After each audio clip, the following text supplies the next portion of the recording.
La résolution spatiale et la résolution spectrale. Quelle est la différence entre la résolution spatiale et la résolution spectrale?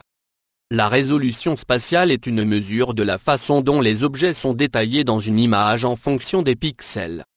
Alors que la résolution spectrale est la quantité de détails spectraux dans une bande en fonction du nombre et de la largeur des bandes spectrales.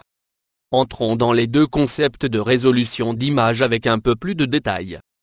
Résolution spatiale. Pour la résolution spatiale, imaginez descendre progressivement d'une montgolfière. Au fur et à mesure que vous descendez, vos yeux commencent à reconnaître les caractéristiques parce que tout est plus net.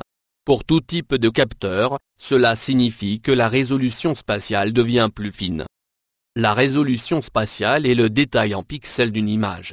Une résolution spatiale élevée signifie plus de détails et une taille de cellule de grille plus petite. Alors qu'une résolution spatiale plus faible signifie moins de détails et une plus grande taille de pixels.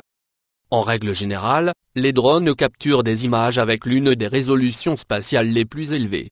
Même si les satellites sont les plus hauts dans l'atmosphère, ils sont toujours capables d'une taille de pixels de 50 cm ou plus comme WorldView 3. Dans l'ensemble, la résolution spatiale décrit la qualité d'une image et le niveau de détail des objets dans une image.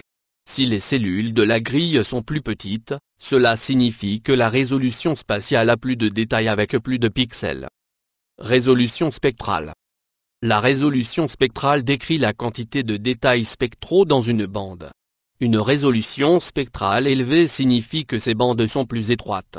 Alors que la basse résolution spectrale a des bandes plus larges couvrant une plus grande partie du spectre. Par exemple, une image multispectrale divise la lumière en 4 à 36 bandes. Ensuite, il attribue à ces bandes des noms tels que rouge, vert, bleu et proche infrarouge. Chaque bande peut s'étendre sur 0,05 comme dans le spectre électromagnétique. De même, l'imagerie hyperspectrale capture un spectre de lumière. Mais il divise la lumière en centaines de bandes spectrales étroites. Pour les images hyperspectrales, la résolution spectrale est très élevée. Exemple de résolution spatiale et spectrale. Par exemple, Landsat 8 produit 11 images et chaque bande se compose de la résolution spectrale suivante. Chaque bande a une résolution spatiale de 30 mètres, à l'exception des bandes 8, 10 et 11. Alors que la bande panchromatique a une résolution spatiale de 15 mètres, ces bandes thermiques ont une taille de pixels de 100 mètres. Et comme conclusion, la différence entre la résolution spatiale et la résolution spectrale provient de la taille des pixels et des détails spectraux.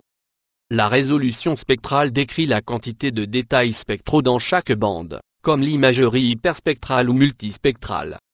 Alors que la résolution spatiale représente la quantité de détails des objets en fonction de leur taille en pixels.